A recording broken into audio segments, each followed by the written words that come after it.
Donc, bonjour à toutes et à tous, bienvenue à cette rencontre sur le secret des sources, rencontre entre lanceurs d'alerte et journalistes. Je voudrais commencer par remercier vraiment toute l'équipe des Assises, Jérôme Bouvier, toute l'équipe des Assises pour le gros travail d'organisation qui permet à ces rencontres de se tenir. Donc vraiment un grand merci à eux. Grand merci aussi à nos 5 désormais intervenantes d'avoir accepté notre invitation. Et puis merci à vous d'être présentes et présents aujourd'hui. Alors, cet atelier lanceur d'alerte et journaliste a été initié en 2024 par Daniel Ibanez, qui est cofondateur et organisateur des rencontres annuelles des lanceurs d'alerte, dont la première édition s'est tenue en novembre 2015. Et depuis, les rencontres des lanceurs d'alerte ont donné la parole aux différents acteurs, différentes actrices de l'alerte. Alors Daniel est convaincu que l'alerte se rattache plutôt à une notion de devoir citoyen plutôt que de désobéissance civile, qui est pourtant souvent mise en avant. C'est vraiment cette notion de devoir citoyen sur lequel on reviendra. Et Jérôme Bouvier et les Assises du journalisme lui ont accordé leur confiance pour organiser, depuis l'année dernière, ce rendez-vous annuel, une rencontre vraiment sur la réflexion sur les relations entre médias, journalistes, lanceurs et lanceuses d'alerte. Je lui cède tout de suite la parole. Merci Emmanuel, bonjour à toutes et tous, mes remerciements également à toutes les intervenantes. Donc cet atelier est co-organisé avec Emmanuel Marty. Alors là, il faut que je lise parce qu'il a vraiment une palanquée de titres. Il est maître de conférence en sciences de l'information et de la communication à l'université Grenoble-Alpes et il est membre du conseil stratégique du Fonds pour une presse libre. Voilà, enseignant à l'école de journalisme de Grenoble.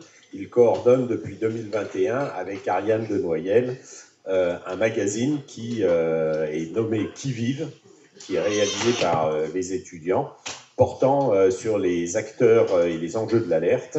Et donc, c'est un document qui est effectivement un web aussi, c'est sur le site de l'EJDG. Et ce magazine est réalisé en partenariat avec les rencontres annuelles des lanceurs d'alerte auxquelles les étudiants participent chaque année. Donc, il organise depuis 2019 les rencontres recherche et journalisme prises en charge par le groupe d'études et de recherche journalisme. Alors, cette année, l'atelier lanceur d'alerte traite de la question du secret. Secret des sources, secret défense, secret des affaires.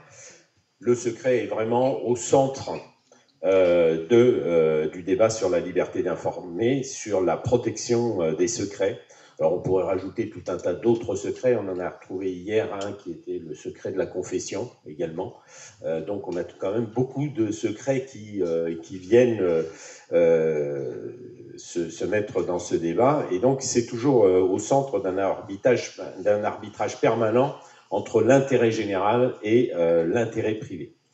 Les journalistes, les lanceurs d'alerte se heurtent donc au secret et subissent bien souvent pression et représailles.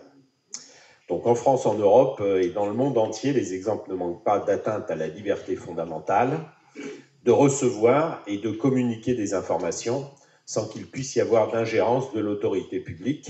C'est le texte même de l'article 11 de la Charte des droits fondamentaux de l'Union européenne, mais également l'article 10 de la Convention européenne des droits de l'homme. Donc, cette charte nous dit que toute personne a le droit à la liberté d'expression. Ce droit comprend la liberté d'opinion et la liberté de recevoir ou de communiquer des informations et des idées sans qu'il puisse y avoir d'ingérence de l'autorité publique et sans considération de frontières.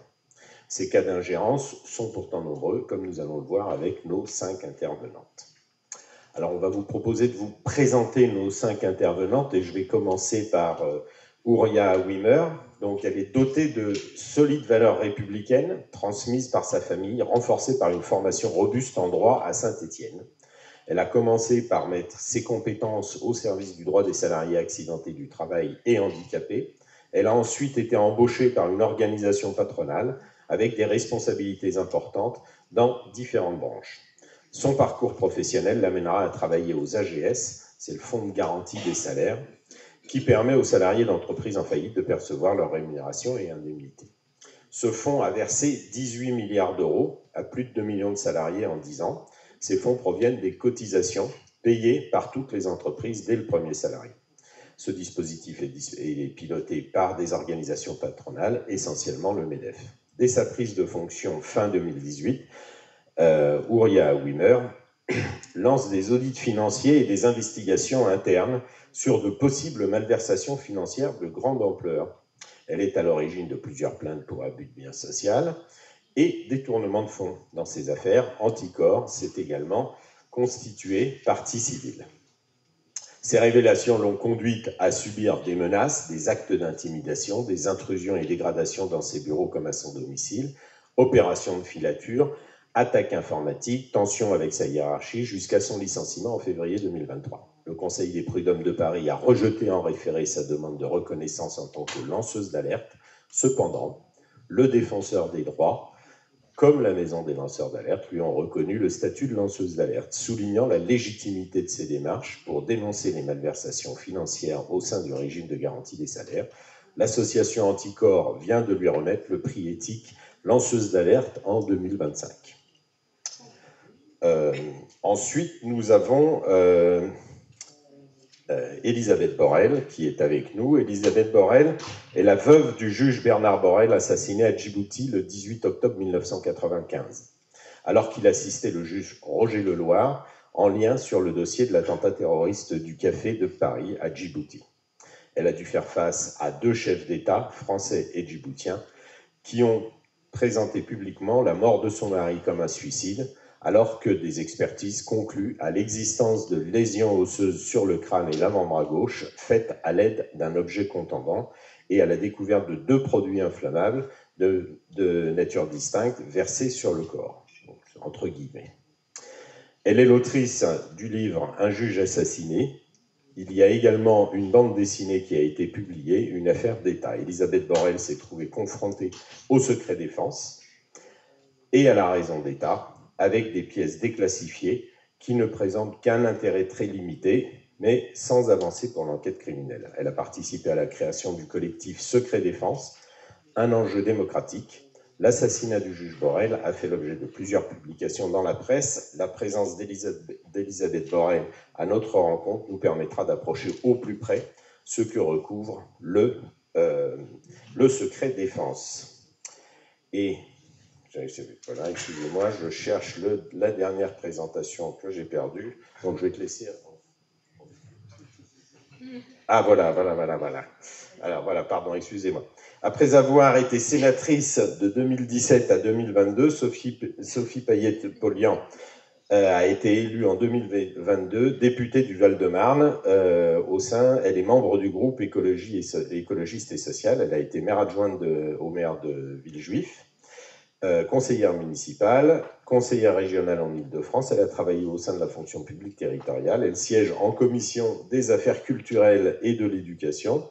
À la suite du mouvement social au Journal du Dimanche, elle a été à l'initiative d'une proposition de loi transpartisane visant à instaurer un droit d'agrément des rédactions sur la nomination du directeur de la rédaction.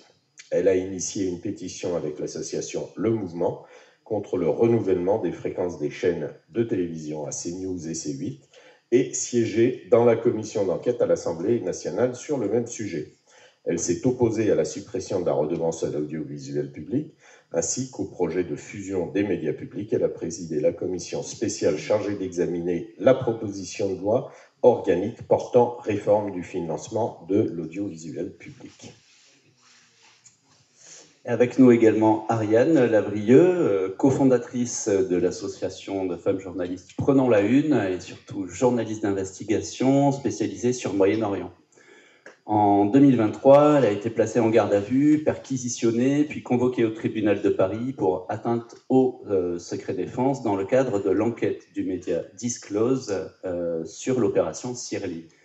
Alors, pour celles et ceux d'entre vous qui ne connaissaient pas l'opération Sirli, qu'est-ce que c'est? C'est une mission de renseignement lancée en février 2016 avec une coopération secrète entre la direction du renseignement militaire français, la DRM, et les services de sécurité égyptiens du maréchal al-Sisi. Alors la mission était initialement destinée à aider l'Égypte dans la lutte antiterroriste, mais l'enquête à laquelle a contribué Ariane, qui est basée sur une fuite de centaines de documents classés secret défense, montre que l'État égyptien a détourné cette mission pour mener des frappes aériennes, des exécutions arbitraires contre des civils. Elle montre également que François Hollande puis Emmanuel Macron ont été successivement informés par les militaires français de ce qui constitue clairement un crime d'État, et ça en sont de fait rendus complices, faute de réaction. À la suite de ces révélations, le ministère français des Armées a déposé plainte pour violation du secret de la défense nationale. Une enquête préliminaire a été ouverte en novembre 2021, suivie d'une information judiciaire en juillet 2022. Le 19 septembre 2023, Ariane Lavrieux est placée en garde à vue pendant près de 40 heures, son domicile perquisitionné par la DGSI, avant d'être libérée sans poursuite. Puis, le 17 janvier dernier, Ariane Lavrieux est convoquée par la juge d'instruction chargée de l'enquête, laissant craindre une mise en examen, mais elle est finalement placée sous le statut de témoin assisté. Elle échappe donc à un procès pour avoir fait son travail. Merci d'être avec nous, Ariane. Et puis enfin, Élodie Nass, qui est déléguée générale de la Maison des lanceurs d'alerte. Donc, la Maison des lanceurs d'alerte, c'est une association fondée en 2018 par 17 organisations, donc des 17 organisations, des syndicats, des ONG, des associations. C'est une structure qui fournit un soutien juridique, psychologique, médiatique, financier, social aux lanceurs et lanceuses d'alerte et qui lutte pour l'amélioration de leurs droits. Les alertes traitées couvrent une large gamme de sujets: corruption, atteinte à l'environnement, à la santé, à l'intégrité, violence institutionnelle, risques technologiques, fraude scientifique, j'en passe. La MLA a soutenu depuis sa création plus de 400 lanceurs et lanceuses d'alerte, 114 en 2024 si le compte n'a pas évolué depuis. Elle a également contribué à l'élaboration de la loi dite Waserman, sur laquelle on reviendra certainement, qui est entrée en vigueur le 1er septembre 2022, censée améliorer la protection des lanceurs d'alerte en modifiant la loi dite Sapin 2. Après un guide à l'usage du lanceur d'alerte et de ses soutiens lancé en 2022, vous êtes en train de travailler à un nouveau guide à destination des journalistes, cette fois, dont l'objet est de donner des éléments concrets, quelques bonnes pratiques en matière de protection des sources et des lanceurs d'alerte. Alors d'abord sur le plan juridique, mais plus globalement en prenant en compte le contexte politique, économique des médias, alors en France, en Belgique et en Suisse. Voilà, merci d'être avec nous. Peut-être pour rentrer un peu de plein pied dans le sujet et avant de vous donner la parole, je crois que Daniel, tu voulais nous livrer 2-3 jurisprudences de la Cour européenne des droits de l'homme qui montrent vraiment ce lien et cette articulation entre journalistes, lanceurs d'alerte dans la question de l'intérêt général. Et je pense qu'on va être amené à y revenir. Alors, désolé d'être un petit peu long, mais on a pensé que ça serait plus court en faisant un petit peu plus long au démarrage. L'article 2 de la loi de 1881, qui, je pense, est nécessaire d'être rappelé, le secret des sources des journalistes est protégé dans l'exercice de leur mission d'information du public. Ensuite de ça, la CEDH, la Cour européenne des droits de l'homme, a effectivement eu à juger pas mal de choses. Il y a d'ailleurs une publication que je vous recommande avec tous les arrêts de la CEDH qui s'appelle « Protection des sources journalistiques ». Vous faites ça sur un moteur de recherche et ça fonctionne. Consciente de l'importance du droit à la liberté d'expression sur des questions d'intérêt général et du droit des fonctionnaires et des autres employés à signaler des conduites ou des actes illicites constatés par eux sur leur lieu de travail, mais également des devoirs et responsabilités des employés envers leur employeur et les droits de ceux-ci à gérer du personnel, la Cour, après en avoir pesé les divers autres intérêts ici en jeu, conclut que l'atteinte portée au droit à la liberté d'expression du requérant n'était pas nécessaire dans une société démocratique. Il s'agissait de la révélation d'écoutes téléphoniques illégales en Roumanie, et donc le lanceur d'alerte avait été condamné à 2 ans de prison avec sursis. Dans un autre arrêt concernant l'Observer et le Guardian contre le Royaume-Uni, au sujet de publication d'informations sur le service secret MI5. Donc c'était vraiment quelque chose d'assez sensible. L'information est un bien périssable et en retarder la publication, même pour une brève période, risque fort de la priver de toute valeur et de tout intérêt, nous dit la CEDH. Puis, ces principes revêtent une importance particulière pour la presse si elle ne doit pas franchir les bornes fixées en vue notamment de préserver la sécurité nationale ou de garantir l'autorité du pouvoir judiciaire. Il lui incombe néanmoins de communiquer des informations et des idées sur des questions d'intérêt public.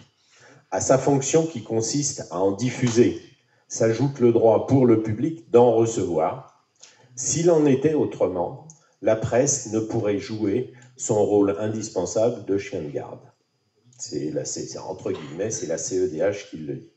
Peut-être un dernier article qui était la version antérieure du Code du travail à l'article 4133-1, qui nous disait que le travailleur alerte immédiatement l'employeur s'il estime de bonne foi que les produits ou procédés de fabrication utilisés, mis en œuvre par l'établissement font peser un risque grave sur la santé publique ou l'environnement, c'est-à-dire que l'alerte en matière d'entreprise relève du devoir. Et donc, c'est voilà, des éclairages que nous voulions vous donner. Je repasse la parole à Emmanuel pour nos questions.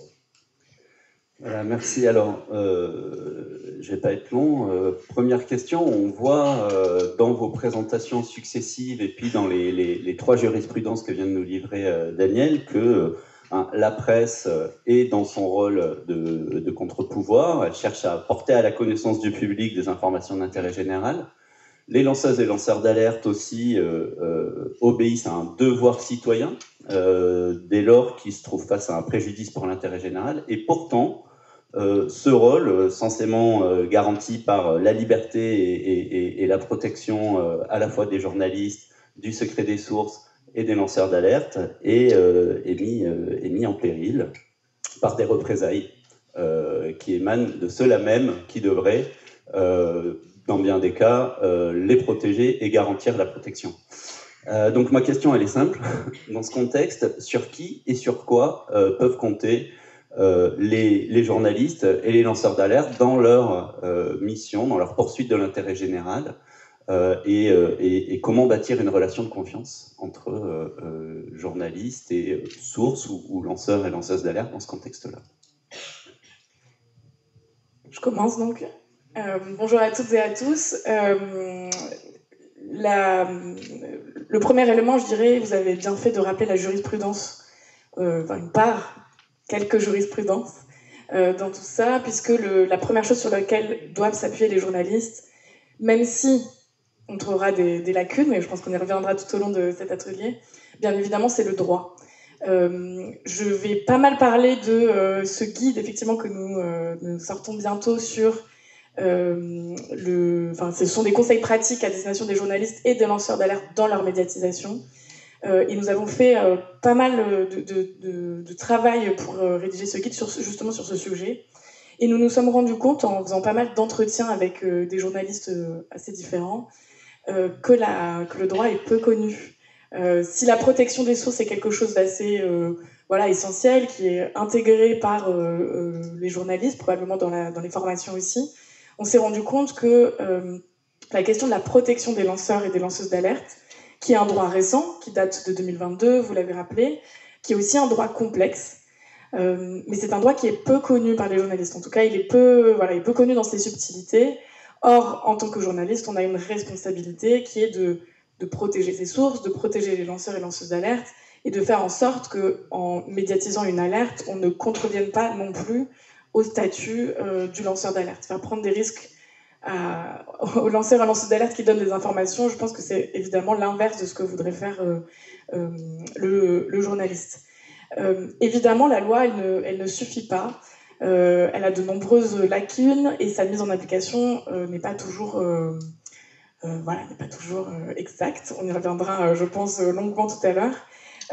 On a essayé de travailler à certains petits conseils aussi, assez simples, mais qui sont peut-être qu'on a peu en tête quand on est journaliste, peut-être parce que on a des enjeux de deadline, de calendrier serré, de pression de sa rédaction, du contexte politique, économique, médiatique.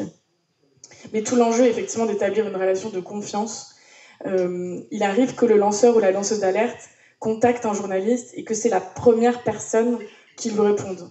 C'est la première personne qui peut-être a confiance en ce qu'il ou elle va dire. Et donc, il y a un enjeu particulier dans cette relation. Un des journalistes qu'on a interrogé nous a dit « mais on n'est pas des sauveurs, on n'est pas des psychologues, ce n'est pas notre rôle que d'accompagner de A à Z le ou la lanceuse d'alerte. Mais en même temps, il y a cette responsabilité à avoir en tête. Ce qui veut dire concrètement évaluer les risques que prennent le lanceur d'alerte ou la lanceuse d'alerte, mais aussi que prennent les journalistes en menant cette enquête. Ça veut dire expliquer ce que c'est que le travail du journaliste.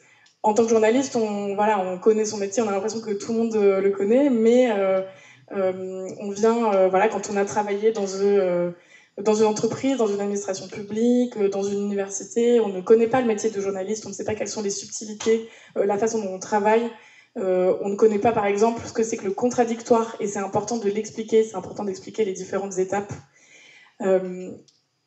Même s'il n'y a pas on n'est pas des sauveurs ou des psychologues, je reprends le terme de ce journaliste, le fait de rediriger les lanceurs d'alerte vers des associations, vers des avocats, vers les autorités qui permettent d'accompagner plus en profondeur les lanceurs d'alerte, c'est aussi peut-être un rôle à avoir. Évidemment, l'enjeu de l'anonymat, préserver l'anonymat jusqu'au bout, faire relire, demander l'accord de la personne jusqu'à la fin, jusqu'à la veille de la publication d'une enquête ou d'un reportage. Et voilà, cet enjeu de relation de confiance est une relation humaine qui demande de peut-être prendre un peu sur soi, de faire un peu plus que l'on ferait d'habitude, mais qui est clé pour à la fois que l'enquête sorte, mais aussi que le lanceur et la lanceuse d'alerte ne soient pas impactés par les révélations de cette enquête. La médiatisation d'une alerte, elle peut être aussi très compliquée pour des personnes qui ont l'habitude de rester dans l'ombre. L'anonymat, même si elle est préservée de manière publique, on peut, dans le cercle proche, cet anonymat peut facilement être découvert ou un peu levé, et donc le fait de pouvoir anticiper l'impact que ça peut avoir aussi sur le lanceur ou la lanceuse d'alerte, c'est assez important. Et ce sont tous ces conseils, et évidemment bien d'autres qu'on donne dans le guide. J'en profite juste pour faire cette petite pub. Il y a un petit QR code ici pour pouvoir vous inscrire et recevoir ce document par mail. Il sortira fin avril, donc voilà, vous l'aurez à disposition. Merci. Peut-être Ariane, en tant que journaliste d'investigation, quelle garantie on peut donner à ces sources ? Est-ce qu'on est bien certain de pouvoir en donner d'ailleurs, et lesquelles, et comment on construit cette relation de confiance ? Je suis absolument d'accord avec ce que vient de dire Élodie Nass. On n'est pas des sauveurs, mais en revanche, on a une immense responsabilité en tant que journaliste qui traitons avec des personnes qui ont des informations confidentielles ou dont la révélation va les affecter directement. Je pense par exemple aux victimes de violences sexuelles qui ont d'une certaine manière des informations confidentielles et dont la révélation peut probablement bouleverser leur vie. Donc la prise en charge de l'évaluation des risques pour les lanceurs, en fait pour les sources, pour les citoyens, et pour nous est capitale en amont de l'article. Donc on va poser toute une série de questions aux lanceurs d'alerte qui viennent, aux lanceurs et lanceuses d'alerte qui viennent vers nous, quels outils ils ont utilisés pour transmettre des documents, à qui ils ont pu en parler, est-ce qu'ils ont lancé d'autres alertes avant. J'ai réalisé un podcast il y a quelques mois où j'ai interviewé plein de lanceuses et lanceurs d'alerte, et souvent je me suis rendu compte que souvent, pour le coup, là, c'était des lanceurs qui allaient en dernier recours voir la presse. parce que tous les autres recours avaient échoué, ils avaient tenté d'alerter leur hiérarchie, ils s'étaient fait soit sanctionner, soit soit licencier. Ils avaient tenté, voire comme Ouria, des autorités extérieures, et ça n'avançait pas. L'injustice était toujours là, et donc la presse pouvait devenir un recours pour faire bouger les choses, pour pousser l'entreprise ou l'État à réagir. Donc du coup, quand on nous confie une telle information, on peut pas se dire bon bah ça y est, on m'a donné un cadeau, maintenant c'est à moi, j'en fais ce que je veux. C'est pas du tout comme ça. Il y a un lien qui se crée. Donc voilà, il y a une première chose dans l'évaluation des risques pour la personne, pour nous. Et donc ça, on va mettre tout sur la table. Est-ce qu'il y a un risque de perquisition? Est-ce que ça va être un risque d'enquête interne? Voilà, et donc en fonction de ça, on va voir quelles pratiques, quels outils on peut mettre en place. Après, j'utilise aussi le droit pour convaincre des gens de nous parler, qui ont parfois peur, qui ont des informations graves, qui intéressent tout le monde, mais qui se disent oui, mais bon, j'ai signé un accord de confidentialité avec mon entreprise, donc je ne peux pas raconter. Bah non, en fait, vous pouvez. Le droit vous le permet, avec la loi sur les lanceurs d'alerte, vous avez le droit de briser cette confidentialité si un engagement international de la France, par exemple, n'est pas respecté, si ça contrevient à un engagement international de la France, donc c'est quand même très large. C'est pas seulement si vous repérez un crime absolu. Et donc, du coup, ça ouvre des possibilités quand même assez larges aux gens qui constatent dans leur entreprise qu'il y a des faits de corruption, des ventes d'armes à des pays qui s'en servent pour tuer des civils, par exemple, pour citer des enquêtes sur lesquelles j'ai travaillé. Mais voilà, donc le droit, pour mon affaire, a montré un certain nombre de failles, mais peut aussi aider les lanceurs d'alerte à passer le pas, si tant est qu'on cadre bien et qu'on évalue bien tous les risques derrière pour elles et pour eux. Ouria Wimmer, Elisabeth Borel, deux questions depuis la même question à vous deux depuis vos positions respectives. Est-ce que justement ce lien aux journalistes, ce lien aux médias a été quelque part déterminant dans les affaires et les dossiers que vous portiez? Est-ce que ça a été vraiment le recours qui a permis de faire avancer les choses? Et si oui, à quelles conditions et peut-être avec quelles limites aussi? Oui, moi j'ai effectivement eu des contacts avec des journalistes et certains journalistes d'investigation, peu nombreux, Bernard Nicolas, David Servonnet, des journalistes de Libération, Brigitte Durand, Sylvie Véran du Nouvel Obs, mais je dirais que le souci quand on est confronté au secret défense, c'est qu'on est très fragile. On est fragilisé de par les faits qui nous perturbent. On est facilement accusé de folie. Pour des journalistes qui se contentent avec délectation de la version officielle, qui est souvent relayée par des légendes sur la victime, c'est très très compliqué d'avoir une parole crédible et d'avoir face à soi des personnes qui ne vont pas vous dire « Ah, c'est une affaire trop compliquée, on ne va pas s'intéresser à ça. » On a une version toute faite qui est très bien. Et donc, on a exceptionnellement certains journalistes d'investigation qui, effectivement, peuvent rendre la parole aux victimes et la parole de la vérité. J'ose ce mot parce que je crois qu'il y a des moments où il faut porter des mots et les soutenir. Et face à ça, on est très faible par rapport au secret défense parce que d'abord, il y a une antériorité de ces services pour manipuler, alors que les victimes, pas du tout. Et c'est beaucoup plus simple pour la presse de se contenter de cette version-là plutôt que d'aller exiger des preuves. Par contre, on vous les exigera quand vous contesterez la version officielle. Donc c'est vrai que notre place est peu enviable.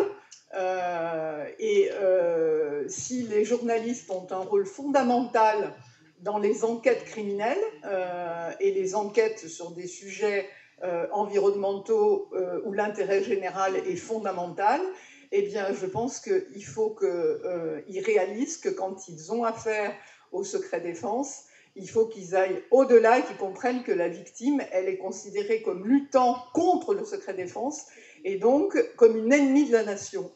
Et c'est ça qu'il faut bien comprendre, c'est qu'il y a une inversion des valeurs et que dès qu'on invoque le secret défense, en fait, on se trouve face à une version officielle qui a une force considérable et des citoyens qui, malheureusement, ne connaissent pas cette notion et la respectent. Évidemment, les citoyens respectent les intérêts fondamentaux de la nation. Et ceux qui luttent contre passent pour des ennemis de la nation. Et je peux vous assurer que ce n'est pas facile à porter.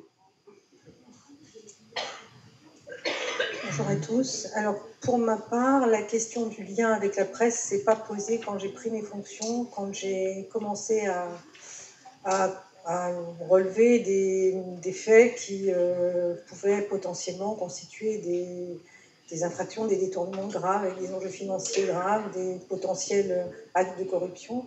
La question du lien avec la presse n'est pas posée, d'une part, parce que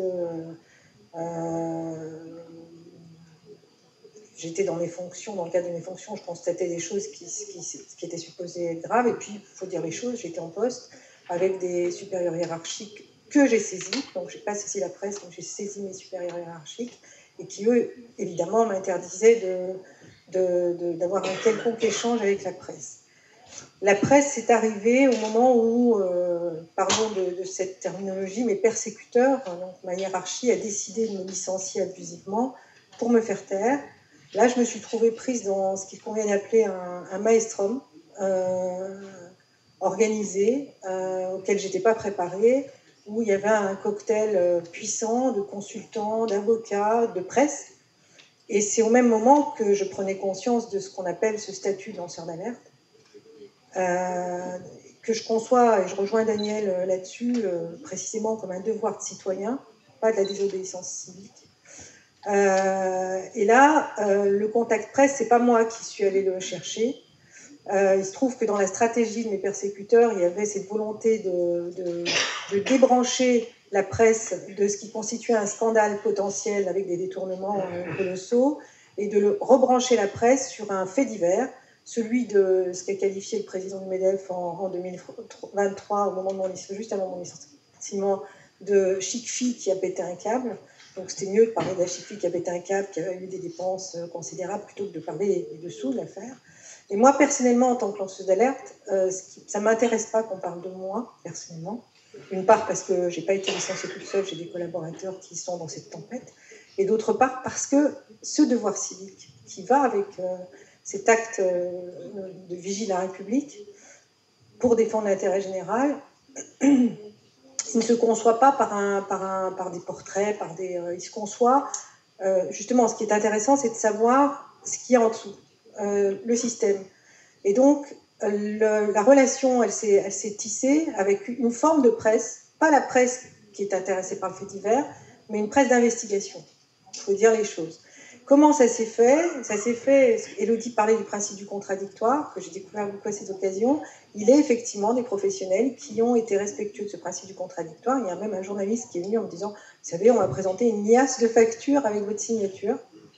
Il est venu vérifier ses sources. Et en vérifiant ses sources, ça m'a permis, moi, de donner un certain nombre d'éléments. Moi, c'est pas mon métier de parler à la presse, donc j'ai parlé vrai. Et j'ai donné un certain nombre d'éléments sérieux qui ont permis à ces journalistes d'investigation de traiter le sujet comme il devait être traité, avec une prise de conscience de l'enjeu pour nous, lanceurs d'alerte. L'enjeu, c'est une fois de plus pas un enjeu personnel, c'est un enjeu de vérité. Et ça peut être aussi un enjeu de sécurité.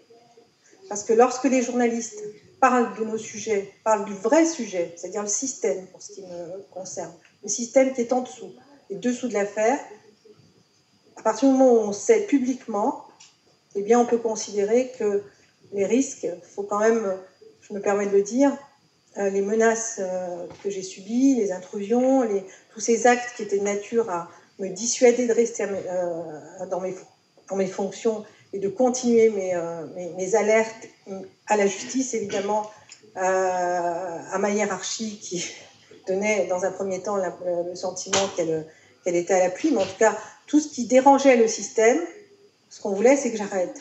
Donc, une fois qu'on est sorti, on peut considérer qu'on ne constitue plus un risque. Dès lors que les procédures se poursuivent, la seule façon de nous protéger, c'est de faire savoir. Donc moi, je plaide plutôt dans mon cas de figure. Hein, mon cas n'est pas un cas...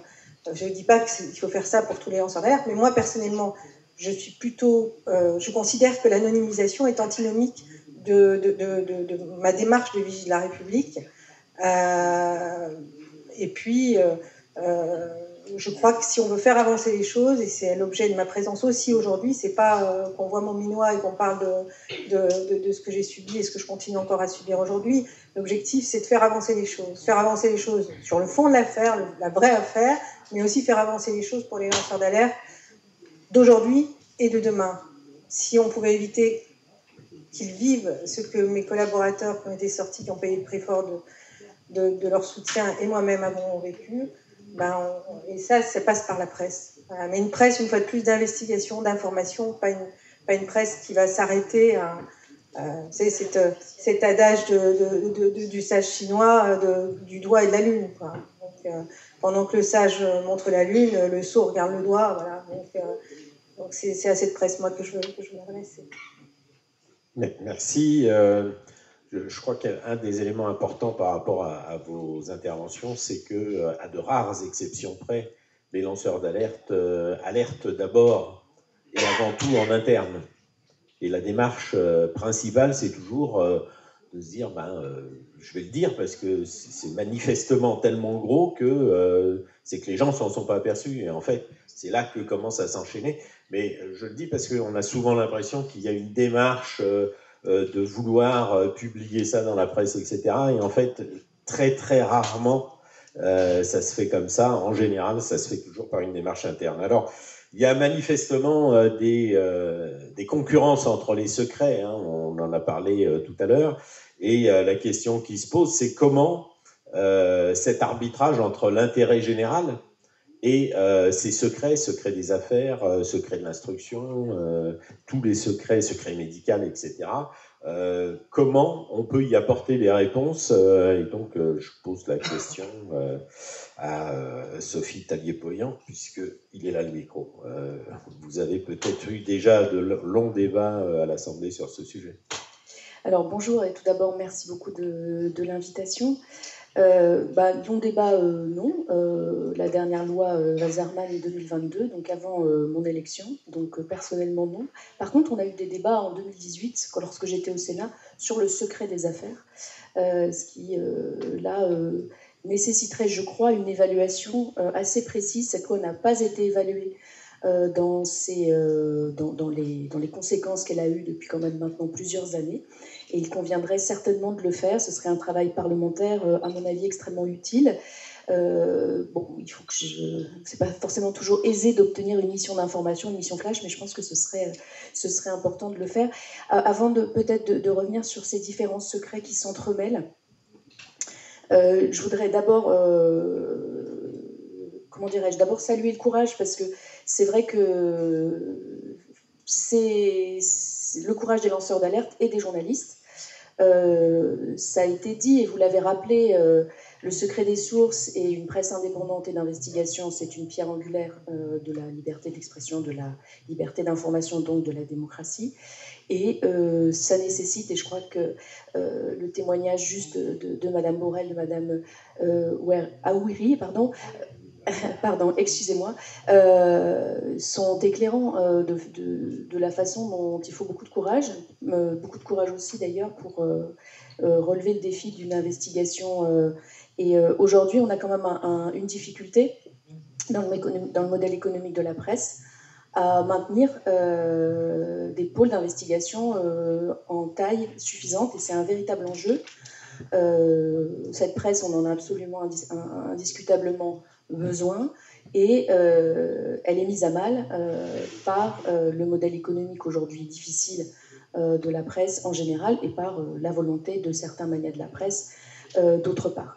Ça, c'est la première chose. La deuxième chose que je voulais dire, c'est qu'on n'est pas au bout de nos peines, parce que, et je crois qu'il faut quand même qu'on en prenne conscience dans la façon dont on envisage les choses, dans la situation, dans le contexte géopolitique actuel, qui est quand même aussi, on en pense ce qu'on en veut, on a l'analyse qu'on veut sur la nécessité de stratégie, de réarmement, de défense, en profondeur ou pas en profondeur, ou enfin de la situation géopolitique, mais les discours auxquels on assiste et donc les politiques qui seront mises en œuvre, elles vont augmenter le risque ou la facilité d'avoir recours au secret. Et je crois qu'il faut bien qu'on ait conscience de ça. Les évolutions géopolitiques et les volontés de remettre la défense au cœur des sociétés, etc., vont certainement générer aussi des recours au secret qui ne seront pas forcément licites.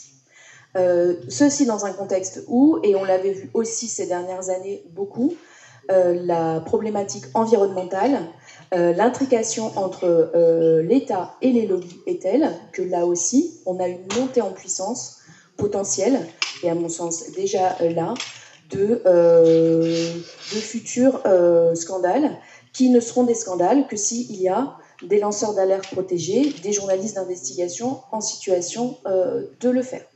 Et c'est là aussi que ces différents secrets s'entremêlent. S'entremêlent parce qu'on voit bien une intrication des intérêts et une nécessité donc d'intervenir, à mon sens, à plusieurs titres et à plusieurs niveaux. D'abord sur le secret des affaires, pour revenir sur d'abord en faire vraiment une analyse fine et de revenir sur un certain nombre de dispositions, mais aussi bien sûr dans la lutte contre les lobbies. On a avancé sur cette question-là, mais on n'est pas encore allé assez loin. J'ai souvenir, il y a quelques jours à peine, à l'Assemblée nationale, lorsque nous avons débattu de ce qui pourrit la vie des Français, mais n'est pas non plus gravissime dans la plupart des cas, mais peut l'être dans certains, c'est le démarchage téléphonique et la façon dont certaines personnes sont poussées avec des escroqueries, etc. On a vu dans l'hémicycle reprendre des éléments de langage de sociétés qui ne sont pas inscrites au registre des lobbies. Ma collègue, qui est très influente sur ce sujet, Delphine Batho, l'a d'ailleurs noté et fait noter au procès-verbal. Donc ça, c'est des choses aussi sur lesquelles il faut qu'on avance et qu'on continue à avancer. La question des lobbies et de l'encadrement de leur action, ils sont très... à la fois extrêmement présents, et c'est un problème au niveau européen, mais ils le sont aussi, bien entendu, au niveau national. Et d'ailleurs, certaines affaires récentes, comme les Nestlé Waters, etc., montrent l'intrication, parfois, et la mise au service des outils de l'État qui devraient être des outils de contrôle, au service de la prolongation d'une activité économique. Donc il y a ça. Et évidemment, il y a la question du secret défense. Comment, et d'autant plus dans la situation géopolitique actuelle, on fait en sorte que le secret défense puisse, à un moment donné, faire l'objet d'un contrôle démocratique, d'un contrôle, certes, pas forcément, je dirais, au vu et au su de tous, mais aujourd'hui, le secret défense, il est opposable aussi aux parlementaires. Nous avons un rôle de contrôle de l'exécutif. Et il est plus que temps, et dans notre histoire, on l'a vu que le secret défense, je pense bien entendu à l'affaire Dreyfus, parce que dans la liberté de la presse, dans l'importance de la presse, enfin, je veux dire, c'est fondateur, et aussi dans l'utilisation du secret défense, bien entendu, c'est fondateur dans notre histoire. C'est un véritable enjeu, et d'autant plus dans la situation actuelle, et je m'arrêterai là. Mais on ne peut pas nous vendre des souverainetés, des nécessités de réarmement, etc., sans qu'on précise au nom de quelle valeur on le fait.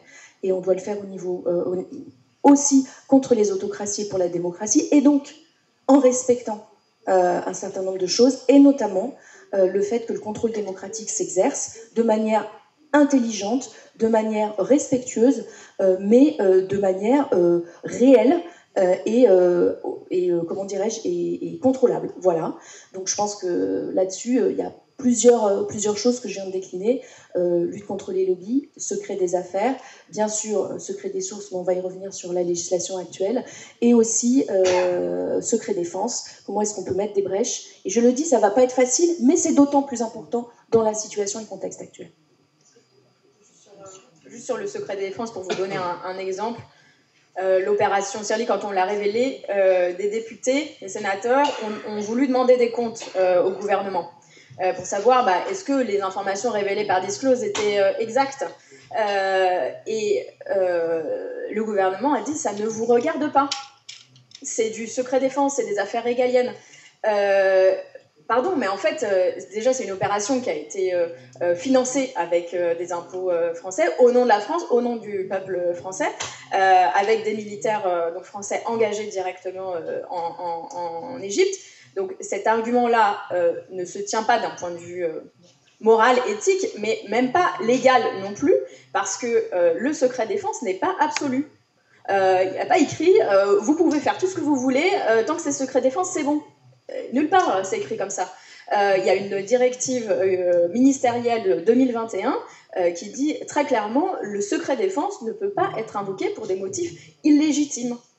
Et cacher des crimes d'une dictature avec laquelle on est allié n'est pas un motif. Enfin, peut-être, on peut en débattre. C'est un débat le débat est ouvert. Mais à minima, débattons-en publiquement dans l'hémicycle. Mais même ce débat-là sur est-ce que c'est légitime de coopérer avec une dictature militaire pour l'aider à tuer des civils, est-ce que c'est légitime? Même ce débat-là est interdit actuellement dans l'hémicycle. Donc c'est un problème parce qu'il y a une loi qui est très forte en France qui protège le secret défense certes, mais il y a une pratique politique qui ferme le débat, qui empêche le débat. Et là, ça pose une question de vivacité de la démocratie française. Je voudrais juste rappeler que le Conseil constitutionnel a fait du secret défense une valeur constitutionnelle, ce qui lui a donné une portée constitutionnelle, ce qui est absolument renversant, parce que le secret défense, c'est ce que moi j'appelle un état d'exception. Alors nous en avons vécu un pendant le Covid, vous avez certainement réalisé ce que c'était pour les libertés, donc c'est juste pour à titre de comparaison. Et le gros souci de cette création jurisprudentielle du Conseil constitutionnel, c'est que contrairement aux autres états d'exception de la Constitution, l'article 16, les ordonnances de l'article 38, etc., ces procédures d'exception sont prévues avec des contrôles. Or, le secret défense a été institué valeur constitutionnelle sans que moi je trouve un article dans la Constitution qui explique que le secret défense a une valeur constitutionnelle. Alors, moi, je veux bien qu'on fasse de la jurisprudence et qu'on crée des valeurs constitutionnelles, mais en ce qui concerne des procédures d'exception, j'aimerais qu'elles soient encadrées, comme la Constitution de 58 l'a prévu pour les procédures d'exception qui sont prévues. Oui, alors, Ouria, vous, dans votre affaire qui n'est pas liée au secret défense, mais on voit bien que l'intérêt général, c'est qu'effectivement, les cotisations salariales ne soient pas détournées pour des abus de biens sociaux. Comment ces différents secrets s'entrechoquent? Oui, absolument, Daniel. Il y a effectivement concurrence des secrets, puisque, alors c'est un secret que je suis venue lever et on me fait payer le prix, et un secret qui est bien gardé, que certains veulent préserver, au moyen d'une collusion, active ou passive d'ailleurs, qui n'est pas qualifié, voire pas qualifiable. Ça me renvoie à effectivement cette phrase d'un prévenu dans une malheureuse affaire dans les années entre 2008 et 2012, un prévenu dans une affaire qui avait été qualifiée de caisse noire d'une organisation professionnelle que je ne vais pas qualifier, une organisation patronale que je ne vais pas qualifier, et il avait dit il est des secrets qui doivent rester dans les cartons, sans quoi ils pourraient faire tomber la République. Liberté, égalité, fraternité, c'est une belle devise. Moi, ce que j'aimerais, c'est qu'on la fasse vivre. Et il faut croire que dans la démarche qui a été la mienne au service de l'intérêt général, je sois tombée sur peut-être un de ces cartons. avec, comme dans les placards, souvent des cadavres, des bretelles qui ont permis des évaporations, qui ont profité à tous les niveaux, de nombreux acteurs la meilleure preuve, c'est ce que j'ai subi, effectivement, les menaces, jusqu'à des intrusions dans mes domiciles, obligés de déménager plusieurs fois, des filatures dans la rue, des intimidations de tous ordres, hein, des lettres anonymes, mais aussi des physiques. Donc, il y a bien effectivement quelque chose de l'ordre d'un secret à ne pas déflorer, avec quand même des acteurs, des organisations syndicales qui se sont tues et qui sont très silencieuses, des pouvoirs publics qui se taisent, très silencieux. Donc, il faut bien garder tout ça sous silence. Moi, ce que je crois, puisque c'est aussi le sens de votre question, c'est que quand on reste dans l'opacité, on met en danger notre démocratie.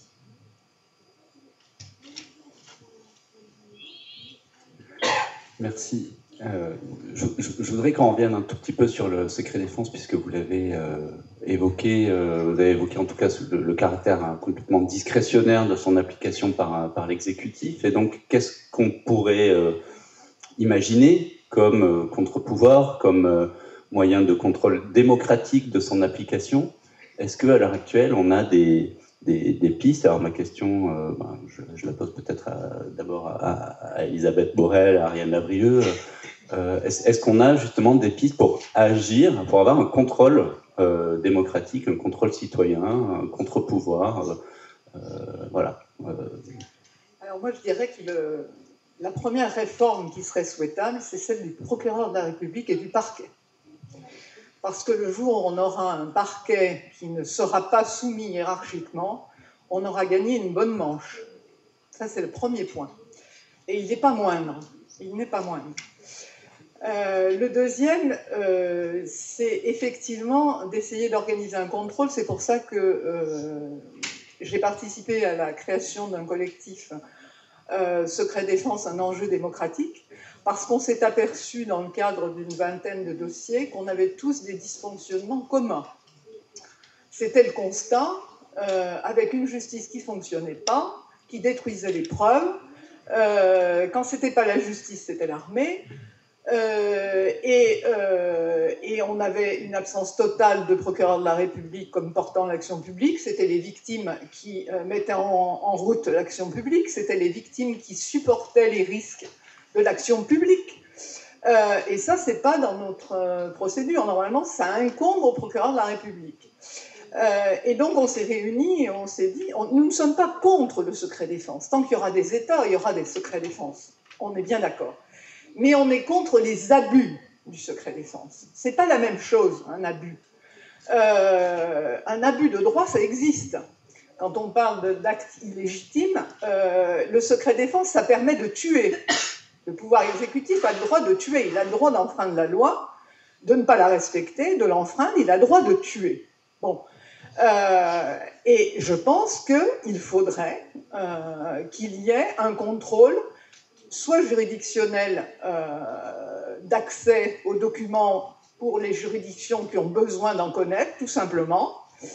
Et je pense aussi qu'il faudrait avoir un contrôle sur le moyen employé. Était-il nécessaire et suffisant? Parce que je pense qu'il y a ces deux éléments qui seraient importants de vérifier. Alors, je pense que ça sera très long, parce que c'est une notion qui est difficilement mise en cause immédiatement par les personnes, et on a toujours tendance à respecter la parole de l'État. Alors, pour poursuivre sur le rôle de la justice, le 17 janvier donc, dernier, j'ai été convoquée au tribunal par la juge d'instruction et elle a reconnu, dans des termes, il me semble, assez inédits, que l'enquête de disclose étant considérée comme d'intérêt public, elle ne pouvait pas me mettre en examen. Et donc, par cette déclaration qu'elle m'a faite le huis clos du tribunal sans public, donc il n'y a pas non plus de procès verbal. Mais cette déclaration inédite signifie en fait, dans ce cas-là, le secret défense n'est pas légitime. N'est pas légitime puisque c'est la seule raison qui a poussé l'État à porter plainte, la DGSI à m'espionner, à espionner Disclose, et donc à faire toute cette série de mesures ultra intrusives pour non pas mettre fin à un crime, mettre fin à une opération ou essayer de voir ce qui avait pu déraper dans cette opération, mais pour essayer d'identifier les sources, les gens qui avaient révélé l'injustice, enfin la complicité de crimes. Donc voilà, il y a eu, je pense, une sorte d'avancée avec mon affaire, même si on ne peut pas forcément parler de jurisprudence, parce que voilà, c'est une décision d'une juge d'instruction, une justification d'une juge d'instruction. Maintenant, on va voir aussi la suite de cette affaire, mais effectivement, on ne va pas avancer tant qu'il n'y aura pas des réformes structurelles sur la justice, sur l'indépendance de la justice, et puis tout simplement la protection des sources. Parce qu'aujourd'hui, la loi, certes, elle dit en préambule, on ne doit pas toucher aux sources et elles doivent rester secrètes. C'est un des fondements de la liberté de la presse. Néanmoins, si une juge le décide, si elle décide qu'il y a un impératif prépondérant d'intérêt public, là c'est OK. Il n'y a plus de secret des sources, elle peut demander toutes les investigations, elle peut demander à la DGSI de vous surveiller, de vous espionner, d'éplucher votre compte bancaire, de suivre tous vos déplacements, parce qu'il y a un impératif prépondérant d'intérêt public qui n'est pas défini. Donc dedans, on met tout ce qu'on veut, on peut mettre le secret défense, on peut mettre le secret des affaires, on peut mettre le secret professionnel également, hein, c'est ce qui s'est passé en décembre dernier, où un journaliste enquêtait sur un banal, je dirais, cabinet d'avocats soupçonné de pratiques frauduleuses. Qu'est-ce qui s'est passé ? La police l'a arrêté en flagrant délit de faire son travail, c'est-à-dire de rencontrer une potentielle source qui avait des informations sur ce cabinet d'avocats. Voilà, tout le monde en garde à vue, perquisition. Est-ce que vous avez entendu parler de cette affaire ? Est-ce que vous pouvez lever la main juste pour me rendre compte si cette affaire est connue ? Oui, il y a 3-4 personnes, quoi. C'est hyper grave, en fait, ce qui s'est passé. Donc, vous avez entendu parler de mon histoire parce qu'on l'a un peu médiatisée, mais en fait, là, cette histoire, ce qui s'est passé en décembre dernier, ça veut dire que tout journaliste, toute personne qui transmet des informations un tant soit peu confidentielles à des journalistes, risque de se retrouver en garde à vue dans le régime légal français. Donc, on a un petit souci qu'il va falloir vite résoudre, mais heureusement, des députés vont s'y atteler. Merci. Alors, ça résonne un petit peu avec l'affaire de Raphaël Allais qui, vous vous en souvenez, une juge avait signé une ordonnance pour pouvoir porter atteinte au secret des sources dans l'affaire LuxLeaks. On était exactement sur ce même sujet. Alors, comment faire évoluer ces textes et comment faire évoluer les textes en général, de manière à la fois à protéger l'intérêt général, mais protéger le secret des sources et notamment comment la nouvelle loi Wasserman, enfin la nouvelle qui commence à être un petit peu moins nouvelle maintenant, a permis de changer la donne. Moi, je vais plutôt revenir sur la loi de 2010 qu'il convient de changer. Sur ce que disait Ariane Lavrieux sur la définition de l'impératif prépondérant d'intérêt public, dont on voit aujourd'hui plus que les limites, qui d'ailleurs a connu des tentatives de modification à plusieurs reprises, et notamment en 2016. On a eu là une décision du Conseil d'État, du Conseil constitutionnel, tout d'un coup j'ai un doute, mais je crois que c'est du Conseil d'État, et donc en fait la disposition n'a pas pu être améliorée. Et aujourd'hui, nous, en tant que parlementaires, pour ce qui concerne l'initiative parlementaire, on se retrouve extrêmement bloqués. Et c'est aussi la situation actuelle de nos institutions où les parlementaires de l'opposition ont quand même vraiment peu de moyens à leur disposition pour construire des textes avec je dirais une solidité suffisante, parce que même alors que là, c'était une proposition de loi bloche il était président de la commission. Et je pense que, sans vouloir déflorer et faire de grandes révélations au gouvernement, certains s'y opposaient, alors même que c'était donc en lien, puisque c'était le gouvernement Valls, et que donc ça n'a pas fonctionné. Donc on a besoin d'une mobilisation extrêmement forte pour que ça puisse fonctionner. Alors depuis quand même, il y a eu des directives européennes qui devraient permettre à une nouvelle tentative de modification de cette loi pour définir plus précisément l'impératif prépondérant d'intérêt public. Ça devrait solidifier les choses et permettre d'avoir une modification qui fonctionne cette fois-ci. Donc moi, je me réfère quand même au travail qui a été fait et dans les états généraux de l'information et dans les états généraux de la presse indépendante, qui convergent sur ce point, et en espérant qu'on trouve une rédaction qui permette de changer réellement les choses et d'être validée. Parce que sinon, on se heurtera à nouveau à une invalidation. Je dirais qu'au-delà de ça, qui est absolument essentiel, c'est comment trouver la bonne écriture, qui défendent à la fois réellement, qui définissent à la fois précisément cet impératif sans qu'il soit trop flou, et à la fois que ça passe les fourches codines de nos plus hautes instances. Ça, c'est un enjeu. Mais il y a un autre enjeu, c'est quand même aussi le fait de créer des délits dissuasifs. C'est-à-dire qu'en fait, quand on va chercher Ariane Lavrieux ou tout autre journaliste ou tout autre lanceur d'alerte, on prenne un risque. Parce qu'aujourd'hui, c'est pas vraiment le cas. D'ailleurs, ni dans les procédures telles qui ont été lancées sur le secret défense, mais aussi beaucoup ce à quoi on assiste avec les procès Bayon, dont Bolloré, c'est le champion de ça. On lance un procès, on sait très bien qu'il n'y a aucune chance que ça prospère en réalité, mais comme on attaque des structures souvent fragiles économiquement, souvent qui n'ont pas forcément énormément de moyens, on sait qu'on va leur mettre une espèce de boulet au pied qui va les empêcher de travailler, qui va même parfois créer une autocensure. C'est-à-dire on se dit non mais ce sujet-là, je vais encore me retrouver avec X procédures sur le dos, la structure, mon journal, etc. ne peuvent pas se le permettre, donc je vais travailler sur d'autres choses.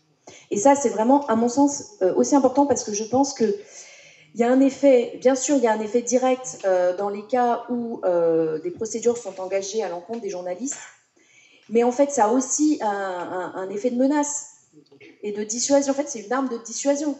Je ne sais pas comment vos sources ou des lanceurs d'alerte voient ce qui se passe, mais ils se disent je vais pas me. En fait, il y a un réflexe de se dire moi je peux pas lutter contre ça, je le ferai pas. Et c'est un effet de menace dissimulée ou de dissuasion ou d'intimidation qui est majeur. Donc il y a les affaires d'aujourd'hui, mais il y a les affaires de demain, et donc il faut vraiment que ce soit coûteux, dangereux, et pour la puissance publique et pour des entreprises privées, que de lancer des procédures, et qu'elles aient un risque de se voir vraiment mises en difficulté, et que par ailleurs ce soit aussi traité rapidement. Bien sûr, je terminerai sur la modification sur l'indépendance du parquet, qui est un serpent de mer dont on parle depuis déjà plusieurs années, qui est censé faire l'unanimité quand même. Tout le monde dit qu'il est d'accord ou quasiment, et on n'y arrive pas. Et donc, quand il faut se méfier, quand il y a, vous savez, quand on dit que tout le monde est d'accord et que ça n'arrive jamais sur le bureau vraiment des assemblées, c'est quand même que c'est un peu plus compliqué que ça. Mais je pense que c'est une bataille fondamentale, bien évidemment.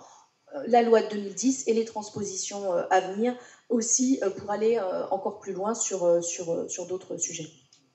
Oui, alors merci. Et le DINAS, donc vous à la Maison des lanceurs d'alerte, vous travaillez beaucoup sur les évolutions. Je pense que c'est vraiment intéressant cette notion de contrepartie et de sanction en cas de bâillon, notamment puisque c'est pour ça que je voulais lire le Code du travail tout à l'heure, puisqu'il y a une obligation du travailleur d'alerter son employeur, mais il n'y a pas de sanction si l'employeur exerce des représailles sur le lanceur d'alerte. Alors comment vous voyez à la fois les évolutions de la loi Wasserman et ce qui est nécessaire? Oui, alors je vais commencer effectivement sur la loi Wasserman, qui est la loi de protection des lanceurs d'alerte qui a été adoptée en 2022. finalement, ça fait pas si longtemps, mais on a quand même un petit peu de recul puisqu'on accompagne un grand nombre de lanceurs et lanceuses d'alerte qui rentrent, dont les alertes datent de cette époque. Clairement, il y a des lacunes dans la loi, mais une de ces plus grosses lacunes, c'est la mise en application de cette loi. C'est-à-dire qu'on vote des lois et après, elles ne sont pas vraiment appliquées.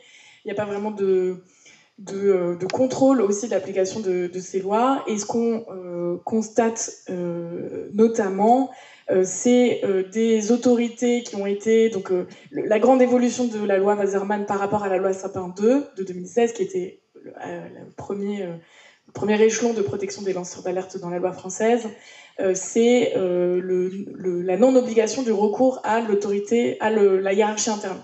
C'est-à-dire que si vous constatez, avec la loi de 2022, si vous constatez un crime, un délit, une violation de l'intérêt général dans votre entreprise, dans votre administration, ou quel que soit votre lieu de travail, vous n'êtes pas obligé de recourir à la hiérarchie. C'est très important puisque quand dans la majorité des cas, on se rend bien compte que dans les cas d'alerte, la hiérarchie est au courant, elle est complice, elle est instigatrice, voilà. Donc, le fait de ne pas avoir l'obligation de recourir à l'autorité interne, à la hiérarchie interne, c'est une énorme avancée.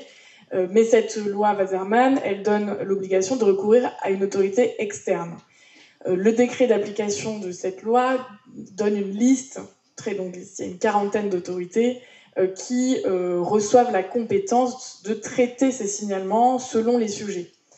Donc, quel que soit le domaine dans lequel vous exercez, que ce soit d'ailleurs dans le cadre de votre travail ou en tant que citoyen-citoyenne, si vous remarquez quelque chose dans votre commune, vous pouvez aussi lancer, commune, ou, en tout cas pas dans votre lieu de travail, vous pouvez aussi lancer l'alerte et saisir l'une de ces autorités. La problématique, c'est que ces autorités n'ont pas été affublées de moyens et n'ont pas été vraiment formés non plus à recevoir ces alertes. Donc on a un enjeu qui est la non-application, finalement, la non-réponse de ces autorités aux signalements qui sont faits par des lanceurs et lanceuses d'alerte. Petite subtilité qui n'en est pas du tout une non plus, la loi et le législateur à l'époque a aussi conscience de l'impact psychologique et financier qu'a le fait de lancer l'alerte et tout le parcours du combattant, du lanceur et de la lanceuse d'alerte. Et donc demande à ce que ces autorités puissent fournir un soutien financier et psychologique. Dans les textes, c'est super, en vrai c'est une super disposition, mais évidemment elle n'est absolument pas appliquée, puisque ces autorités, même le défenseur des droits, n'a pas les moyens, c'est-à-dire n'a pas concrètement d'argent pour pouvoir mettre en place ce type de dispositif, ce qui fait que ce sont des associations comme la Maison des lanceurs d'alerte qui, avec des petits moyens, nous sommes une association de l'ON 1901, avec des moyens très limités, qui se retrouvent aussi à prendre le pas de ce que devrait faire la puissance publique, en tout cas de ce que la loi dit. Ça, c'était peut-être une petite parenthèse. Ce qu'on constate aussi, une des réelles problématiques maintenant, un peu avec le recul, c'est que dans cette loi Waserman, on a... en fait, si vous voulez, il y a certains dispositifs de lutte contre les représailles et d'octroi du statut du lanceur d'alerte qui permet d'annuler les représailles qui ont été vécues par les lanceurs d'alerte, notamment des cas de licenciement, de faute, etc. La problématique, c'est que cette protection, elle arrive toujours a posteriori. Et qu'en fait, la protection des lanceurs et lanceuses d'alerte, elle n'a pas été pensée a priori, elle n'est pas envisagée a priori. Ce qui fait que c'est au bout de... Parfois, on le voit, des parcours de Stéphanie Gibault, par exemple, qui n'est pas fini, même le parcours d'Oria Wimmer. En fait, ce sont parfois des dizaines d'années, une décennie de lutte, de combat judiciaire pour avoir très peu de rétribution, là où la défense de l'intérêt général prime. Et quand on parle aussi parfois dans certains dossiers de millions, de milliards d'euros qui ont été récupérés pour l'État français. Enfin, c'est le cas dans l'affaire de Stéphanie Gibault contre la banque suisse UBS. Et très peu de reconnaissance finalement de la part de l'État. Ça a été évoqué sur la question des procédures bâillons. Donc la directive européenne sur la lutte contre les procédures bâillons a été adoptée en 2024, au printemps 2024. L'objectif de cette directive, c'est également de protéger les journalistes, mais aussi les ONG et aussi les lanceurs et lanceuses d'alerte, donc que ce soit des structures ou des personnes physiques qui se retrouvent, ça a été dit, sous le coup de procédures judiciaires abusives qui ont un coût, qui ont aussi un impact moral, qui ont un impact, dans les journalistes qu'on a interrogés aussi de notre côté, c'est vrai que le fait de recevoir tout un tas de procédures judiciaires, ça se pose la question pour des médias indépendants, par exemple, de la survie des médias, en fait. Ça pose la question que de mettre des lignes budgétaires d'un budget qui est déjà très réduit sur la défense, sur payer des avocats, sur provisionner de l'argent pour des potentielles procédures, et ça a un impact énorme sur la survie des médias français. J'ose même pas ouvrir la porte sur ce que ça représente pour des lanceurs et lanceuses d'alerte qui sont des personnes physiques, des personnes souvent seules, qui n'ont pas une structure derrière, qui n'ont pas de réserve financière pour pouvoir se battre contre des procédures bâillons. Mais vous imaginez quels sont les impacts financiers, psychologiques sur la vie familiale, sociale, le statut social, etc., etc. Dans cette directive européenne, il y a quand même des avancées qui sont assez importantes, notamment sur le mécanisme de rejet rapide, donc l'idée que de dénoncer une procédure bâillon, en fait on passe pas des années à attendre qu'un procès ait lieu.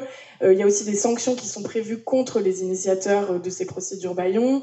Il y a également la possibilité de couvrir les frais judiciaires aussi qui sont payés par les personnes victimes de procédures bâillon.